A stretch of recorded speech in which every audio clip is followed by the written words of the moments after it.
તો મુખ્યમંત્રી ભૂપેન્દ્ર પટેલે અમદાવાદના HL college of commerce campus ખાતેથી મેસેન્જર્સ ઓન સાયકલ રેલીને પ્રસ્થાન કરાવ્યું હતું। ત્યારે હેલન કેલરના 144મા જન્મદિવસ નિમિત્તે દિવ્યાંગોના સમર્થનમાં ચેરિટી રાઇડનું આયોજન સેન્સ ઇન્ટરનેશનલ ઇન્ડિયા નામની સંસ્થા દ્વારા કરવામાં આવ્યું હતું।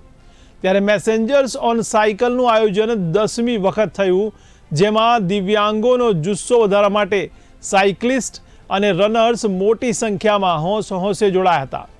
આ ઉપરાંત સામાન્ય લોકોને ડેફ બ્લાઇન્ડનેસનો અનુભવ કરાવી જાગૃતિ વધારવા માટે અહીં ખાસ ડેફ બ્લાઇન્ડનેસ ઝોન પણ બનાવાયો હતો।